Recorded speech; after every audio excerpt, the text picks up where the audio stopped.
delegate the authority for policy and finance to our Board of Trustees. The deal is we will support you and you perform these services for us, and we'll support you through our voluntary contributions. You decide what to do with the money. Report back to us. If we don't like it, we'll tell you.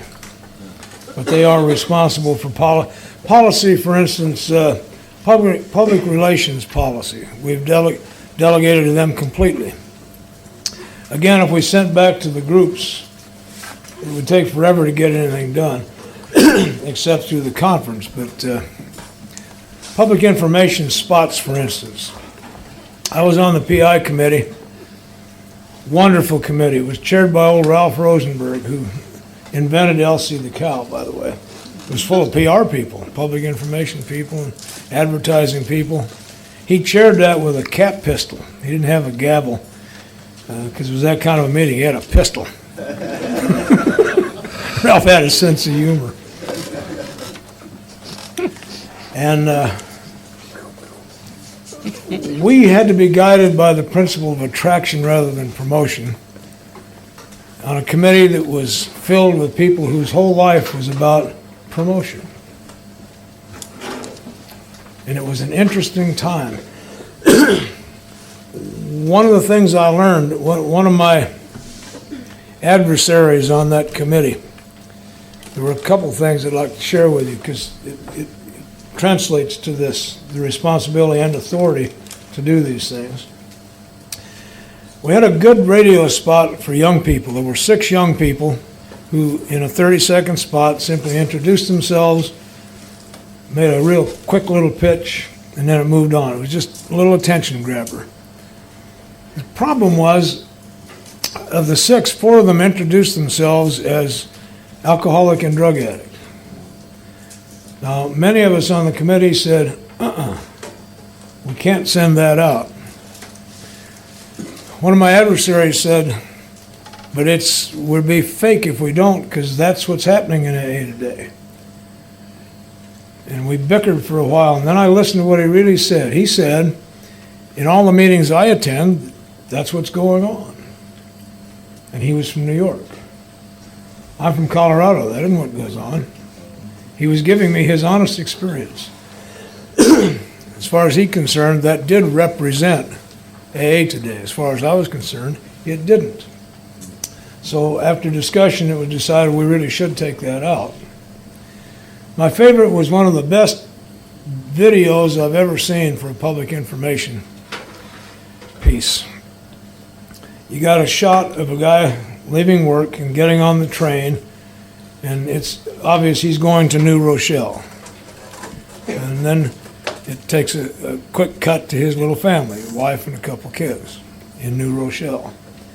And he sits down and he takes a bottle out of his briefcase. And then cut to the family. And then you go by another station and another shot. And pretty soon, he's like this, and the train goes by and you see the sign, New Rochelle. Okay? And then it said, Alcoholics Anonymous, contact the line we had.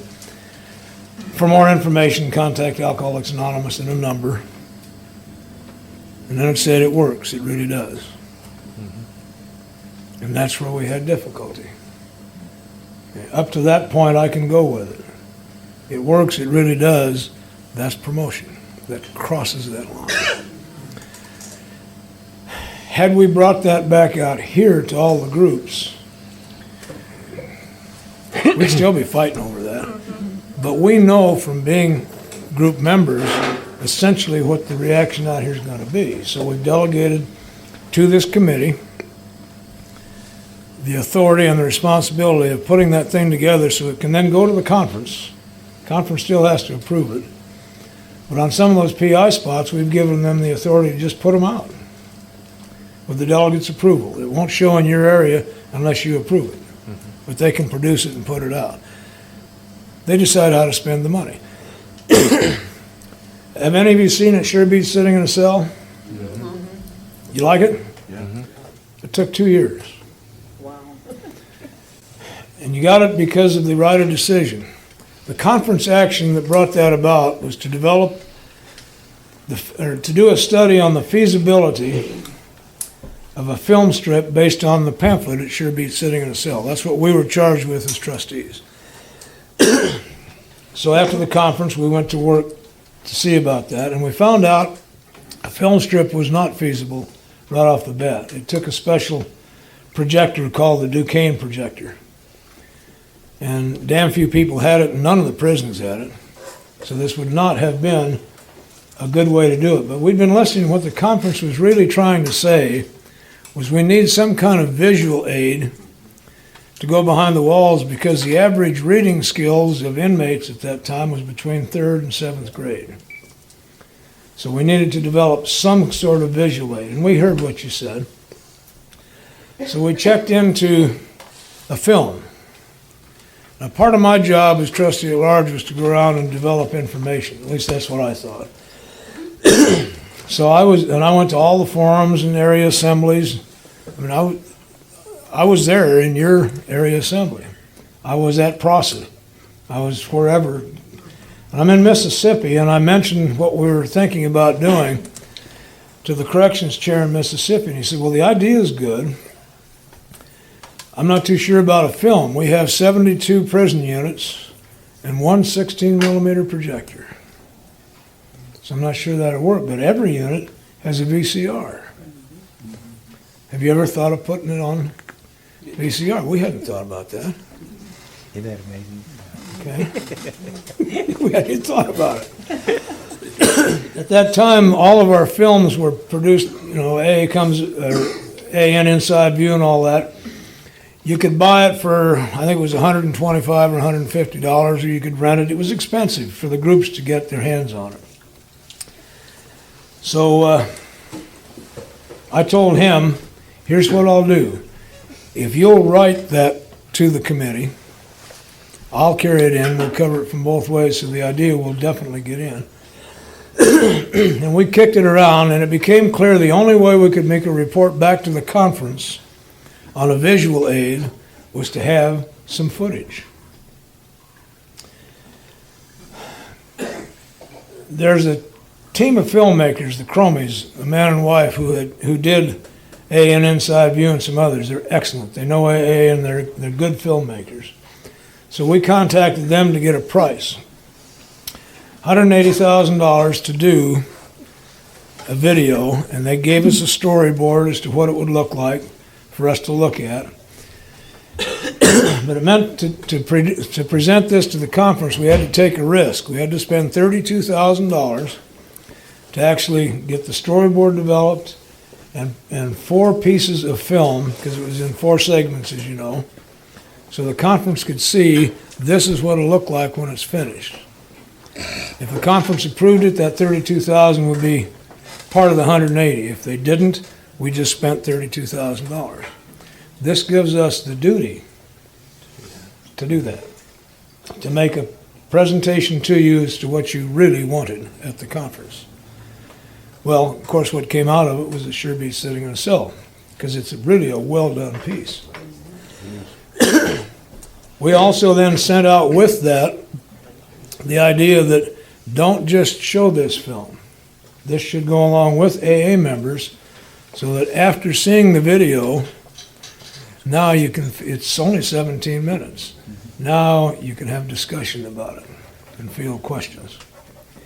Now the long-term result of that is that now everything we have is on video.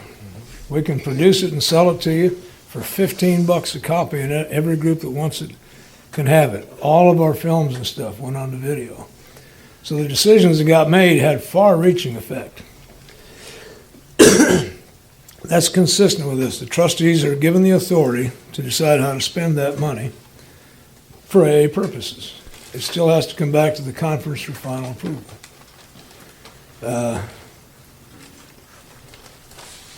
You like this?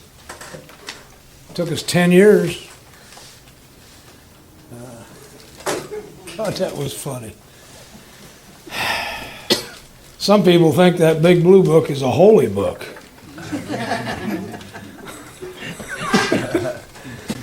Been trying to get a soft cover edition because those of us in corrections for years have run into a problem. Many institutions will not let the hard copy in for a number of reasons. The dye that makes it blue is siphoned off and used for tattooing. Okay. The back of that hardcover book holds a shank very nicely out of sight. The book itself, when opened and used correctly, is one hell of a weapon. So they don't let it in. We needed a soft cover. Couldn't get it because people didn't want change. What turned that was someone went to the microphone at the conference and mentioned, because they'd done their homework, that at that time there were 48,500 AA members behind the walls that could not have a hardcover, and we needed that. That's what we got. And what that opened the door to was the Braille edition, the big edition for people like me who can't see without some kind of glasses. Okay. It opened the door to all kinds of things. I got to tell you, I had to laugh because, again, part of my job was to present this around the country to get feedback. And you know what the biggest issue was on making that? What color is the cover going to be?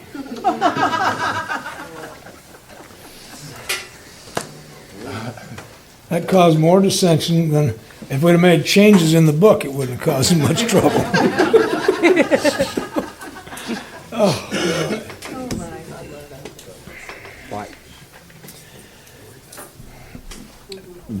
We are a nonprofit corporation with a board of directors. We call them trustees. It's a board of directors chartered under the state of New York as a nonprofit corporation and subject to the laws of the state of New York. That corporation also owns two other corporations. AA World Services Incorporated, which runs an office and is our primary publishing arm. It's a publishing company as well as a service company. And the Grapevine Incorporated, which publishes our primary magazine. The concepts say that the trustees should probably not be involved in the daily operation of those other corporations. We show up in New York once every quarter. So we ought not meddle with the daily operations. Where the trustees' authority comes from is that they have the ability to elect all of the directors of the Grapevine Board and the World Services Board. Custodial oversight is what it's called. I'm a custodian of all this. I don't run it. We hire people to run it. We have a board of directors for AA World Services and a general service office manager who runs the office. Same thing with the Grapevine. And their job then is to report back, and if the board doesn't like what they're doing, they tell them to change it. And if they don't change it, they get a new board of directors. That's where the authority and the power comes from, when it's operating correctly. Kind of sounds like where I worked, and kind of sounds like my home when it's operating right. It made it much easier to deal with the kids and the family. Instead of being the boss, I'm a trustee. I have custodial oversight. I make the major decisions, my wife and I do, on where the money gets spent, for one thing. Don't give $100 to a kid. Unless you just want to watch them run amok. Okay. Right. What day does the trash go out? Okay. The hedges, the color of the house. Everybody gets input, but we decide how this gets spent following all that. Okay. And when you get old enough to be a little bit self-supporting, then you can have some authority also. It gets passed on in relation to your duties and your responsibilities. The General Service Board, by law, can override any decision made by that conference. They haven't, they probably never will, but if it appears to the board that it's illegal or would cause great harm, they can override a conference action. It's built right into the concepts. Don't take my word for it, read about it. Probably hasn't, I don't think it's happened yet, but it's there. And it's correct that we do that. You and I have some great ideas, but like having the staff member vote because they should, the law says they can't. Not under these circumstances. We need to know that. Part of the way the money gets spent, by the way, is in lawyers' fees. Now, why in the hell would we need lawyers? Truly, if we're not going to litigate much, why do we need lawyers? Well, the big book's a clear example of that. In 1986 or 1985, a replica of the first edition big book showed up. There were 2,500 of them. They were on sale for $25 a piece, an exact replica of the first edition big book. The board sent the publisher of that a cease and desist order. He said, to hell with you. You don't own the copyright. And we did some checking, and sure enough, in 1967, the copyright to the big book went into the public domain. And we didn't even know it. We had copyrighted the first edition, and when we copyrighted the second edition, we assumed that it renewed the copyright to the first edition, which it did in Canada, by the way, but it didn't in the United States. So in 67, it went into the public domain. The guy was going to sell them at the International up in Montreal. Didn't get to because it's still in force up there. So we hired some lawyers who now check our literature for copyright and renew them on a regular basis. We need somebody to do that because you and I are busy doing other things. So some of the money gets spent on that. There are some other legal fees that I question. And the reason I question them is I don't know why they got spent. I'll quit questioning when I get an answer. Okay. Delegates run into that all the time. Why did we do that? What does other expenses mean? $300,000 for other expenses? Wait a minute. Just tell me what that's about. We are responsible for that. If we don't ask the questions, we're abdicating our responsibility. And it isn't that I want to be a troublemaker. I need to know, because it's our money. Okay? And we need to know. And it's probably all legitimate. I don't believe in conspiracies. I do believe in cliques, but not conspiracies. Well, there's cliques in this room. Come on. That's the human condition.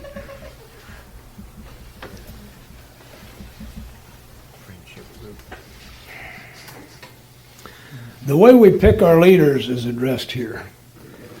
Really, really important. Starting with the board, we need the best advice we can get because we're going to make major decisions and that affect the lives of people as well as the income. So good and appropriate means of choosing our leaders is important. A bad way to pick a GSR is to pick Roy because he hadn't been here for about a month. Maybe if we make him GSR, he'll show up again. Yeah, I've seen it happen. Okay. No. GSR is the most important job we have. Let's give it to somebody who's going to do the job.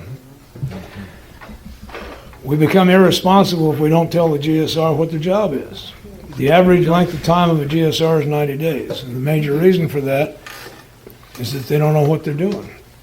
And they show up and nobody tells them what they're doing. Our area, we didn't solve it, but we addressed the problem because with all the influx of new GSRs every year, the next assembly, all morning was given to GSR workshops, which meant each chairperson spent 15 minutes with several different tables of GSRs, and only told them what the GSR job was, but told them what our job was and how you relate to that. See, the primary reason for the entire service structure is very simple. It's to elect and inform a delegate to go to the General Service Conference. That's the main reason for any assembly. It has no other real purpose. There are a lot of secondary reasons, but that's the primary one. So how does the GSR get information to the delegate? Through the assembly. How does the delegate get the information to the trustees? Through the conference. It means participation. You got to have people who are willing to show up, stand up, speak up, then shut up.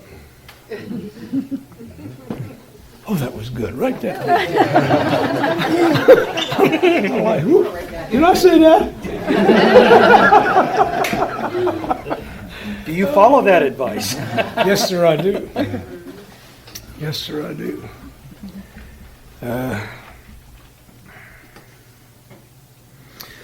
So let's take that home.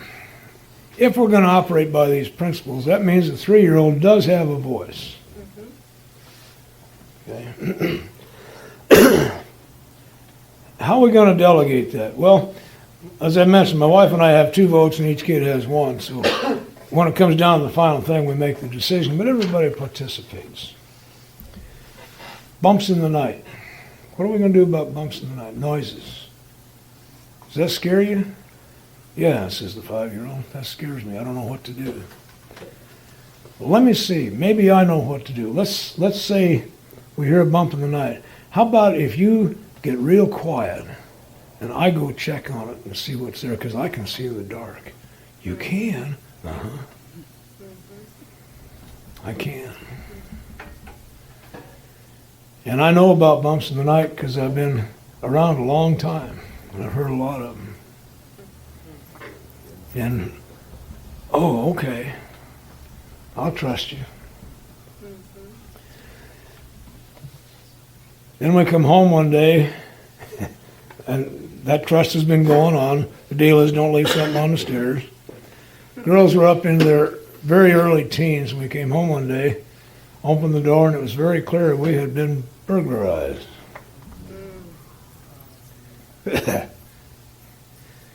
Now, there's nothing that pisses an old burglar off more than being burglarized. I was not a good burglar. While I was a police officer, on my day off one time, I got drunk and broke into a house. What the hell? It's my day off. And spent 2 hours there and left and forgot to take anything. So I gave that up as a career. I wasn't looking for stuff anyway. I was living in a chicken coop and driving a patrol car 80 hours a week. And they had something I didn't have, and I thought maybe I could find the magic. But the point is, we had been burglarized, and it was clear. My older daughter said, "Oh my God, Dad, what am I going to tell the kids at school? I've been telling them that God takes care of us." Because that's what we're teaching them. I can see in the dark because God guides me and protects us. I said, "Honey, He does." And He did. We weren't here. All I got was our stuff. And we were getting ready to have a yard sale anyway, so big deal. You know. So they have delegated to my wife and I certain responsibilities and the authority to carry those out, and they never question it. And we've delegated to them certain responsibility and authorities, and we don't question that. I was appalled to discover when my older daughter admitted to sneaking out at night one time. I didn't know she did that. I trusted her. But there was a deck roof right under her window, and out and down. Put the ladder up, back in. Okay. She didn't do anything wrong. Kids sneak out. How do we pick our leaders? Really important. I'm not going to tell you how. It's really important. It says here in principle we use experience and trust. That means they have demonstrated those qualities. I watch them. We were talking about that. I watch you. And people watch all of us. Your words may sound good, but I want to see how you handle yourself. I stayed in AA because the people that were talking good I watched. I wanted to see how they handled themselves on the yard and in the mess hall and on the tiers. Roy? You know, there's a mindset that really, really makes me uncomfortable in this concept, and I hear it a lot, is the AA railroad. That makes me very, like, here you are, you come in, you're 30 days sober, you're the GSR. Makes me very nervous. Oh, yeah. And people at times are co-signing this. It's a direct opposite to what I'm here. And if we're going to survive, we need to comply with this. Roy's saying that, I don't know the term AA railroad, but railroading somebody into a position, 30 days sober, making them the GSR. I'm dealing right now with a fella who is 15 years sober and drank. And he got sober and pretty much maintained the 15 years by being committed. From the day one, sobriety was about having a commitment and doing what your sponsor said. His sponsor died, he didn't have a commitment, he drank. And the first 3 weeks I had difficulty with him because he came to our group and right off the bat he wanted to be GSR. He was only 3 days sober. 15 years means nothing to me. It's gone. You're 3 days sober. We said no, and I took him in a hall and said, for the time being, no commitments, just get sober. And then I found out a week later he'd gone to another group and wanted to be the guy who had the key. So we could have a commitment. And I'm not against commitment, please don't misunderstand me. But in terms of serving this fellowship, I don't want somebody who can't stay sober. If he's got the key and he's 3 days sober, he's still subject to the craving from alcohol, and who knows what's going to happen to that key. Okay? That is not what it's about. His commitment needs to be to sobriety. And we'll pick him later if he shows some talent for something. We made the best choice we ever made for area treasurer one time by picking a convicted embezzler. Come on. He knows what to do with the books. Okay. He wasn't good enough to keep him getting caught, but he was pretty good. And it got to be funny because Ed all of a sudden got a new car. And our books balanced. And then he got a new motorcycle and our books balanced.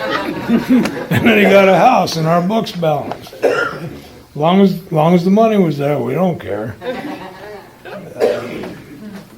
We chose him because it was clear he not only knew how to do it, he'd been around long enough and on the committee and was quite willing to do the main job that the treasurer at that time had to do, which was get the rest of the groups who weren't contributing anything wanting to contribute something. Because half the groups were carrying the other half, and that isn't quite right.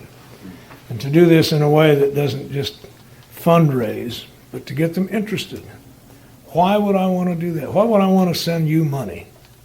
Well, here's what we can do with it. And that worked. We made a delegate out of a guy who came out of California and became a DCM. In a mountain area where there were about 8 groups and 6 of them were being run by one old-timer. Nothing going on there. You couldn't get anything that wouldn't represent anybody. So he went around to the groups, and as part of his talk, he simply said, by the way, I'm your district committee person. We're going to have an election in July, and your group can't vote. And then he just shut up. What do you mean we can't vote? Well, you don't have a representative.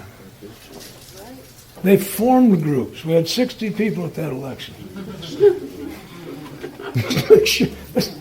We made him delegate. He has the kind of skills necessary to get cooperation out of people over whom he has no authority. Okay? Good and effective measures of picking our leaders. Leaders need to be trained. In the group I came into, you were not allowed to chair the main meeting for a year. You had to be a year sober and have attended that meeting for a year. And we were trained. When I got on the street, we were trained. Our group did things a certain way. We had a format, and you, by God, follow that format. And if I come to your group, and we used to do that, by the way, we'd visit other people's groups, I'll cheer by your format even if I don't like it, but it's your format. Right. So we'll do that. You'll notice an awful lot of Southern California speakers if you go to many conventions. You know why? They got a lot of speaker meetings down there. They get trained. They learn how to do it. There's an effective way to speak at a microphone, and there's ineffective ways to speak at a microphone. Leaders need to be trained, but we need leadership in Alcoholics Anonymous. They need to be servants of the whole, but we need leaders. And Bill describes an AA leader as someone who can formulate ideas in such a way that the rest of us want to go along with it. Why would I want to do that? Well, here's why. A good leader is one who's out there doing it anyway. I'm not brilliant, and I'm not the world's best, but I got on the area committee because we didn't have a corrections chair, and I have a passion. And so I was just carrying meetings to the prisons. I had a parole officer who understood and got me in. And our area chair finally came and said, look, why don't you become our corrections chair? You're doing it anyway. Maybe we can help you. And that's how I got into service, from doing it. Well, we had fun.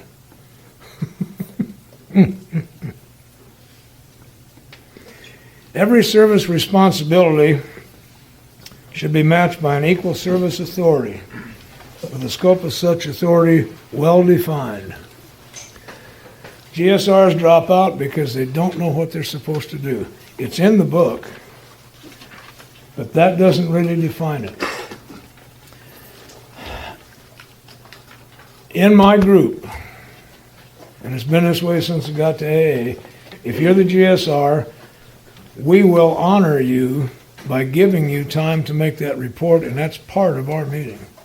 It doesn't happen afterwards. In fact, afterwards, everybody's already gone. They don't want to hear this crap. So for a while, we started doing it ahead of time. That was nice, but then people started coming late. Now it's part of the meeting. Okay?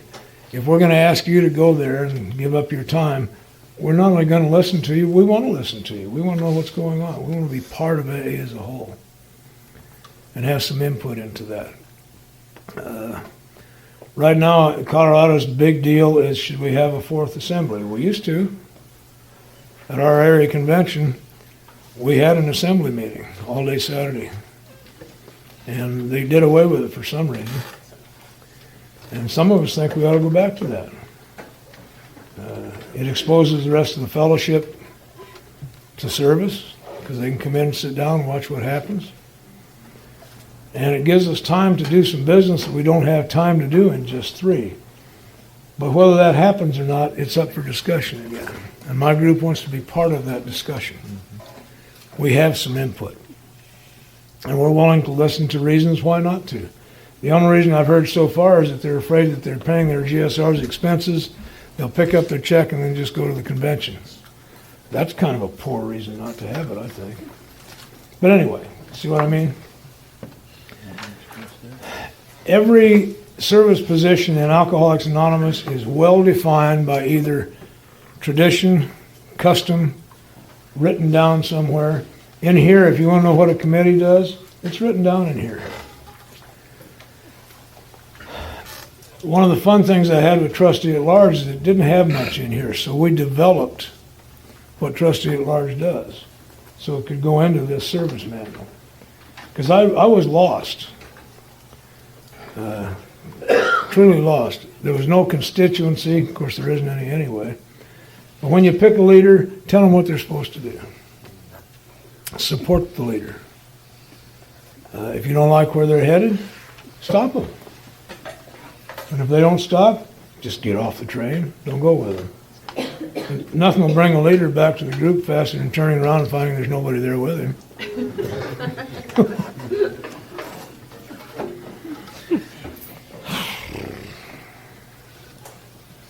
And then the conference charter, of course, and the warranties. I love the warranties. Yes. do me this now. We have just a little bit of time left.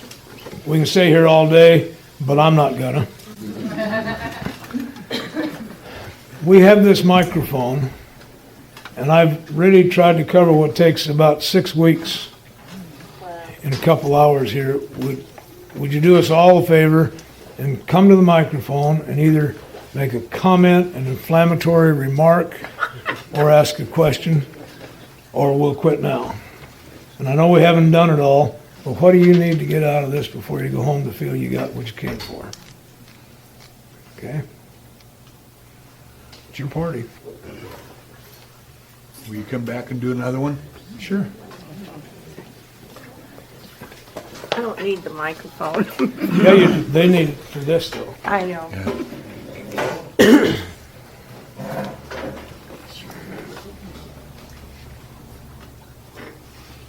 The question that I have is, everything that we have covered today, in these 2 days, and especially the service piece, we talk a lot about the conference.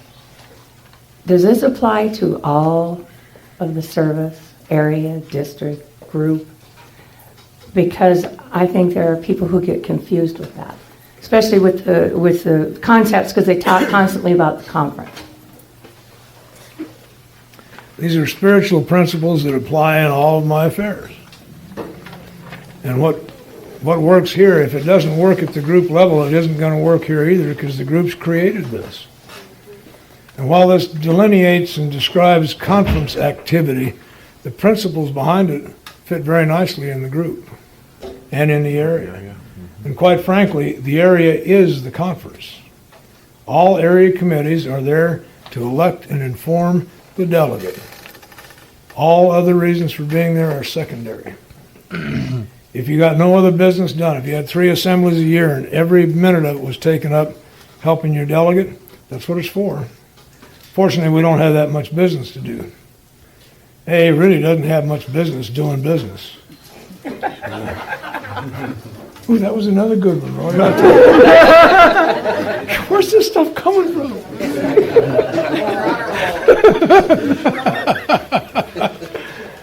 But yeah, I believe the principles apply in every aspect of my life. Or they won't apply. Spiritual principles apply everywhere. Okay. Let's take the warnings for a minute and take them home. Yeah. Okay? Never become the seat of perilous wealth or power. If I spend all of my time accumulating wealth, my children get cheated. Okay? They don't need money. They need time.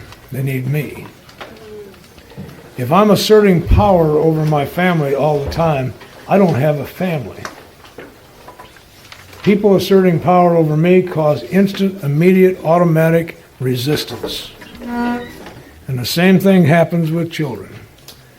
Now, I have to have a certain authority because I don't want them getting hurt. But the way most of us raise children is a criminal activity. Okay? So I can apply this at home. Sufficient operating expenses plus a prudent reserve is enough money. So I can take that extra time and now the children and I can work together. Okay? That seems to fit, doesn't it? Okay. Place none of its members in a position of unqualified authority over any of the others. I'm not the boss in my house. I live in a matriarchy. And I wouldn't have it any other way. Neither would you. Yes, I got a question. please.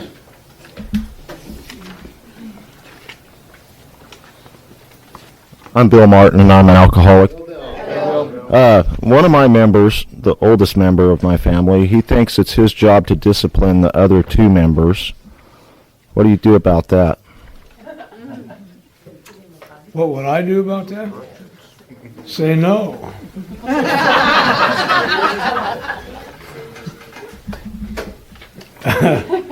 He keeps on doing it, though. No. Shoot him. Somewhere in between those two answers will be your answer. God, show me how to take a kindly and tolerant view. How can I be helpful to this person? It all comes out of the spiritual principles in the inventory.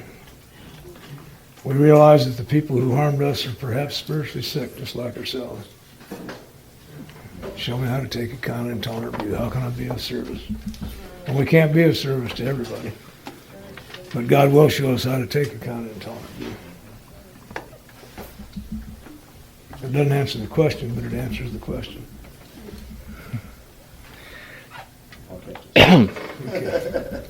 Okay. No. Acting delegate. He's in charge. No. My name's Gene. I'm an alcoholic. And I'm not in charge, but I do have a question. And it seems like to me that concept 10 and concept 2 are real similar in what they say. Does that seem right? Yeah, one establishes the authority and the responsibility.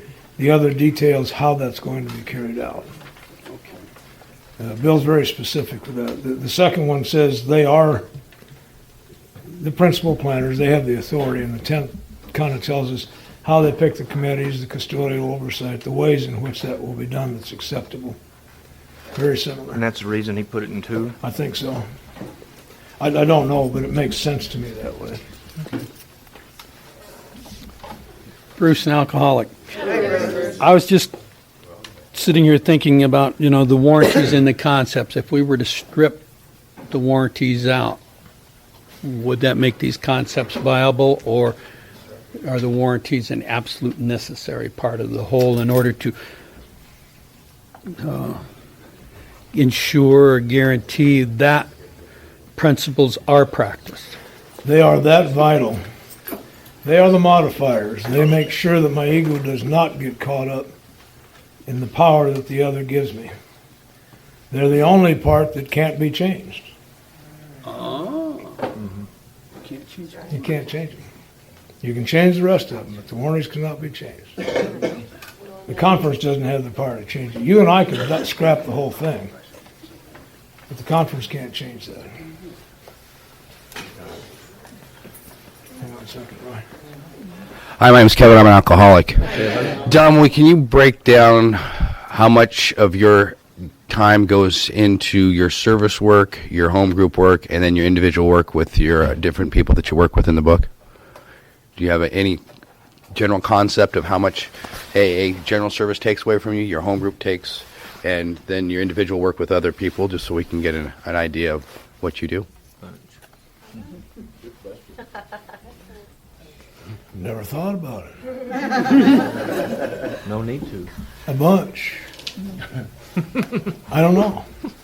I'd rather not think about it. Good answer. Someone asked me one time, how do you keep up the pace? And my answer is, I never asked that question. It doesn't take anything from me. Yeah. No, I can't give you a gauge. I don't know. Smart aleck. What he's really saying is, how much time should I put in? Right. No, but that's what most people would be saying. As much as you want. All you got? Oh, more than you can handle. Always reach for more than you can handle. Always stretch. Always stretch. No, that was a good question. I honestly have never thought about it. I don't know. I'll think about it for a minute. Hi, I'm Laura, and a grateful member of this program. And specialty groups like women's groups, men's group. What is being said about that and done? Well, there's nothing to be done about it. There's an awful lot being said about it. In my view, based on principle, it's not AA. There is a very real need for women to get together, men to get together, gays to get together. There's a real need for people of common interest to get together. But AA only has one common problem. And if I cannot attend your meeting, it's not AA. Even if you talk about AA, it's just not AA. It's in principle. So one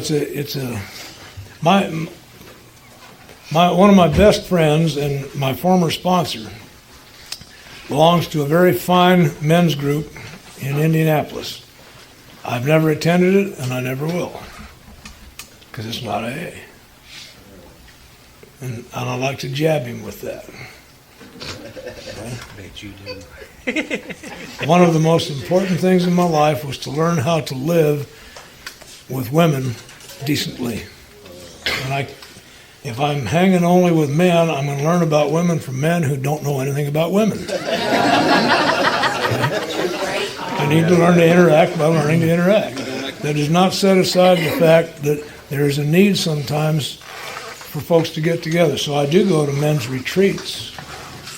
I think those activities are fine. Just don't call it AA because it's misleading. Bruce, again, I'm a little take off on this other gentleman's question is finding a balance between service, AA, and home. You know, and I know it's something I have to be careful about. I can get so involved with sponsoring and this and that I don't know the person that I'm going home with because I never see them. Then my work life complicates that, her work life. And if we become so involved, all of a sudden we're two ships passing in the dark. And one day you've got this nasty divorce or these nasty fights that become the topic of the meetings now. Finding that balance can be difficult. Fortunately, it's not our problem, but it's still something we talk about a lot. Well, and we In my talk home. about it too, and that's how we resolve it. This changes from time to time. My activity level changes. It was clear when we got married, because we talked about it. I believe this is all about communication in one way or another. That this is probably going to be here's what I do. Now, one of the things I do is that you come to my house at 6 in the morning if I'm going to sponsor you, and we take the time for me to read the big book to you, and together you and I go through the steps. That's the initial deal. Sometimes I can handle 5 people. Sometimes I can only handle 3. That does not interfere with the family. They're getting ready to go to work and go to school, and that's part of why you're there. I want you to see that. When I got into general service, we talked about the delegate's job, and as a family, we all agreed, yeah, we can do that. I had some role models, you might say. We knew about what the activity level was going to be. With trustee, it was different. We really had to talk about that. We knew this would be a time commitment. Beyond anything, there were going to be sacrifices made here. And had she said no, I wouldn't have taken the job. We had no idea how big that was. I was gone 50 weekends a year for 4 years. That's a big commitment.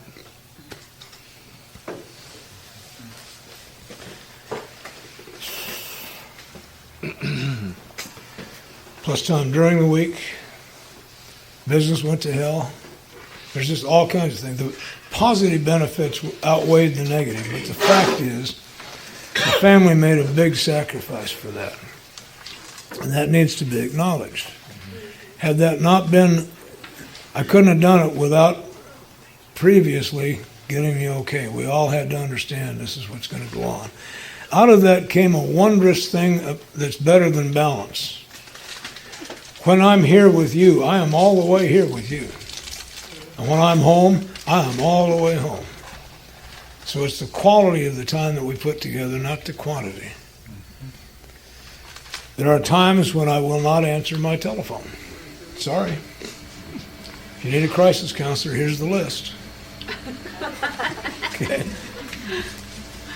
Following that heavy commitment, we had to decide, because I'd gotten exposed, and God has given me somewhat of a gift. I seem to be able to keep you entertained for a couple hours at a time anyway. So I'm asked to talk a lot and do retreats and all that kind of, and I like it. But we had to come to a little different commitment thing here. I say 4 years, my wife said 5. She's right, it took a while to taper off. So I prayed about what can my commitment be, and I have to go to prayer for that. The answer that came to me is that I can probably do justice to the family and the job and AA twice a month. Then I went to my real spiritual advisor, who's a guy who never answers a question, he always asks me a question. And that's why I use him, because I'd never think of the question, he'd just ask me and there's the answer. And he kind of thought that twice a month would be okay, because it would serve everybody involved. And I went to my wife and we talked about it. Twice a month is fine, with one proviso. If I have 2 to do this month, 1 in Spokane, 1 in Yakima, and somebody invites us to Hawaii, say yes.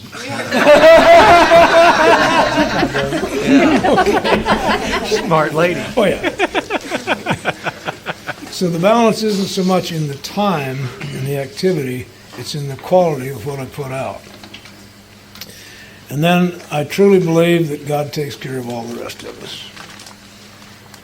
I get breaks in time, I get incredibly busy at times. When I was on the board, it was amazing. I ended up with 5 people to sponsor through the big book the entire 4 years I was there. And I thought, this is heavy duty. Can't you lighten up a little bit? And then I realized the only reason I was able to do the trustee's job is because I did this one. Mm-hmm. This is where the rubber meets the road. Yeah. And all the rest of it's fluff. Important fluff, but fluff. I don't know if that's an answer. That's how it played out in my life. It's about communicating with everybody and then just doing what I have to do. I say yes to every reasonable AA request. And you have to decide for yourself what that means. Just because you want me to come does not make it reasonable. That's right. Now, to keep myself out of trouble, in my little book here, when I have 2 for the month, on the rest of the weekends I write in at home. So when you call and ask me if I'm free, I can say, I'm sorry, I have another commitment to my family. I mistakenly took some Easter things a couple years in a row. Boy, did I catch hell for that. So in this book, the Easter weekend are 2 great big no. Because I'm stuck. I'm an innocent. If you ask me, can you come? Are you free? I got to say, yeah, why not? Let's go. Roy? My name's Roy. I'm an alcoholic. Roy. And I can't remember how this got in my mind or where it came from. But there was 36 principles that applied at work, at home, and at play. And for my body, mind, and spirit, and in the home, that I was required to live by a spiritual constitution like the United States has a constitution. But also there were 14 Bill of Rights with the Constitution of the United States. Here I had 6 Bill of Rights, which were called warranties. In the home, those warranties were protecting the individual from me, and in Alcoholics Anonymous, those warranties were protecting me from Alcoholics Anonymous. I don't know if that made any sense or anything, but it has allowed me to participate in my life, to appeal. I've used these warranties to get through some very dicey situations in life. If it makes sense or not, but that has been something that has applied to me. a little differently. Hi, I just wanted to know, is there like a concept that goes with every tradition? Kind of like how, January step 1, February step 2? I don't see them that way. Okay. The concepts are primarily an extension of the second tradition. They all go back to the first one, the promotion of unity. But lineally and legalistically, I don't see them that way. But there are spiritual principles. This one at home is great. All important decisions will be reached by discussion, vote, and wherever possible, substantial unanimity. That's really important if you're going to take a vacation with a family. Where do we want to go? Disneyland or Hawaii? Yellowstone. What are we going to do? So we've got to discuss it. And the discussion is more than sitting down in a formal setting. I write off for brochures. I've been listening to everybody for weeks. Well, we almost always end up going to Epcot. There's substantial unanimity in my family that Disney World is a great place for adults. And the kids seem to enjoy it too, so bring them along. Okay. Discussion, vote, and wherever possible, substantial unanimity. When I was supervising a staff, that was very important. They needed to know that the final decision rests with me. But I want your input. On a staff of 10 people, if 5 of them are contrary to you, you've got difficulty. If you can get substantial unanimity, they'll all go along with the deal because it benefits them. The spiritual life is one of enlightened self-interest.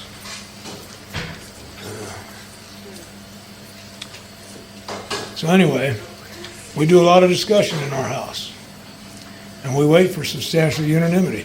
However, there are some things that is none of my business. My oldest daughter just got married. Now, I happen to like him, but it wouldn't matter if I didn't.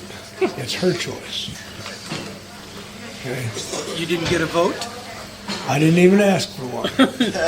Where I did have to draw the line is she decided she wanted a big wedding. She's going to feed 300 people at a $35 a plate dinner at the reception. I'm sorry, honey, I can give you a couple grand, but I can't go for that. Right. But he's rich, so they had it anyway. I went to the party. It was a great party. Okay, they want to do their thing, let them do their thing. But there was discussion about that. There's enough openness in the house, I could honestly say to her, your mother and I just can't go $30,000. I'm sorry, we can't. But we can do this, and this we will do, and we'll support you in every other way. But if you want more than that. So, what the discussion led to is for the last year, she lived with us. So she had no other expenses and a good job. She was able to sock it away. She's self-supporting through her own contributions, and we were all happy. But it took some discussion to get to that. Okay? So it works. And my wife and I agreed that's a good solution. Okay? We want to put that 30 grand into the basement after she moves out. Make it a family room. Home theater, surround sound, the whole business. Yeah. Guys, thank you so much. I hope you benefited from it. And Thank you for coming and sharing. there's more detail if what I say is of interest to you. And I'm not pushing this, but one of our past delegates and I had the opportunity to do an entire weekend on traditions and concepts a couple of years ago, and it got taped. And I'll see Terry gets the tape. I got to tell you, I don't much like or judge what we do, but it was a great weekend. Somehow or another, he and I clicked. And we got into some depths, and if you're interested in that, soon Terry will have that. It's a good one. It was fun. Again, thank you. This was fun.